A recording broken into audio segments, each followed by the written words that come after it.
پاکستانی سیاست میں اب اصل مقابلہ جو ہے وہ خیبر پختونخوا اور پنجاب کے درمیان ہے۔ میں اکثر کہتا ہوں کہ سندھ کی تو بات ہی نہ کرے، وہاں تو بیڑے غرق ہے، وہاں پر تو حکومت پیپلز پارٹی کی بن چکی، اب لمبے ہی کھانچے ہیں، جو وہ کر سکتے ہیں، جتنا لوٹ مار کر سکتے ہیں وہ کریں گے۔ بلوچستان کی بات ہے تو اس کے سردار جو ہیں ان کے پیٹ نہیں بھرتے تو وہ عوام کو کیا دیں گے۔ اصل مقابلہ جو ہے وہ پختونخوا اور پنجاب کے درمیان ہے۔ پختونخوا کے وہ لوگ ہیں جو 1947 والے پاکستان کے ساتھ جینا چاہتے ہیں، اس کے مطابق قائد اعظم کے فرمان کے مطابق اپنی زندگی گزارنا چاہتے ہیں، اور دوسری جانب پنجاب ہے جو فارم 47 کے مطابق اب اپنی زندگی جینا چاہتے ہیں، یعنی جھوٹ، مکار، فریب، چوری چکاری کے مطابق کرنا چاہتے ہیں۔ اس صوبے نے نصور لیگ جیسی جماعت کو پروان چڑھا کے اتنا ظلم کیا ہے، اس پنجاب پر اتنا بڑا ظلم کیا ہے، جس نے بھی کیا ہے اس خاندان شریفوں کو سیاست میں مسلط کر کے،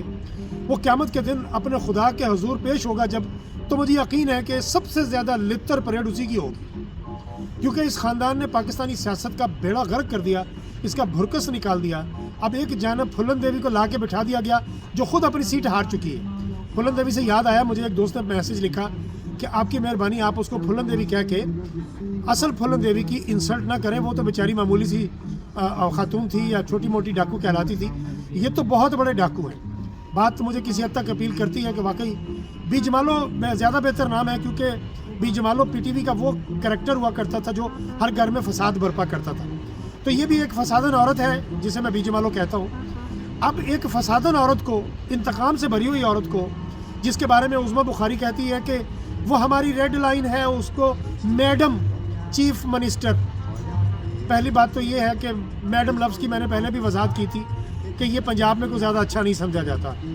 یہ گوروں کے الفاظ ہیں، گوروں کو ہی سوٹ کرتے ہیں۔ پاکستان میں، پنجاب میں میڈم پتہ نہیں کس کو کہتے ہیں، وہ میرے بہت سے دوست جانتے ہیں، لہذا عظمیٰ بخاری کو بھی اس لفظ سے گریز کرنا چاہیے۔ رہ گئی بات چیف منسٹری کی، تو چوری کر کے، چکاری کر کے ہاری ہوئی سیٹ کو راتوں رات جتوا کے، یہ وہ الیکشن ہے جو ابھی تک ختم ہی نہیں ہونے پہ آ رہا ہے، ابھی تک سیٹوں کے رزلٹ چینج کیے جا رہے ہیں، ابھی تک پرنٹنگ پریس بیلٹ پیپر نئے چھاپ رہے ہیں اور اس پر موریں لگیں گی، اور لاکھوں کی تعداد میں ووٹ ضائع کیے جا رہے ہیں، ڈبل سٹیمپ لگا کے ووٹ ضائع کیے جا رہے ہیں، پی ٹی آئی کے لوگوں کو ہرایا جا رہا ہے۔ لیکن قابل صد تحسین ہے محمود اچکزئی کا پارلیمنٹ کا وہ بیان، جس میں انہوں نے کہا ہے کہ ماننا پڑے گا کہ عمران خان جیت چکا ہے،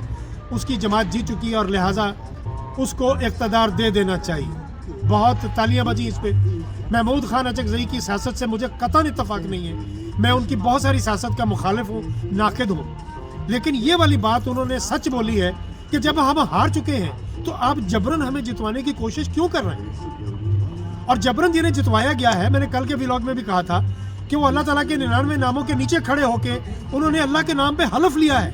یہ کس قدر بدبخت بد نصیب لوگ ہیں، اور کیسے لوگ ہم پہ مسلط ہو رہے ہیں جن کے اندر نہ شرم ہے نہ حیا ہے۔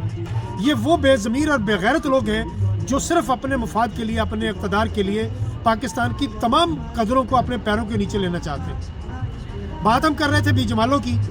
کہ مقابلہ ہے اصل میں خیبر پختونخوا کی طرف۔ آج علی امین گنڈا پور نے بحیثیت وزیر اعلیٰ خیبر پختونخوا جو تقریر کی ہے، قابل صد تحسین ہے۔ سب سے پہلے تو انہوں نے اپنے صوبے کی پولیس کو وارن کیا ہے کہ ناجائز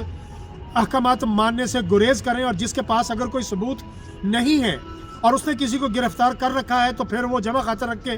اور اپنے آپ کو کٹہرے میں سمجھے، ہم اس کے خلاف قانونی کارروائی کریں گے۔ انہوں نے 1 ویک کا ٹائم دیا ہے، 1 ہفتے کا ٹائم دیا ہے کہ اپنے آپ کو سدھار لیں۔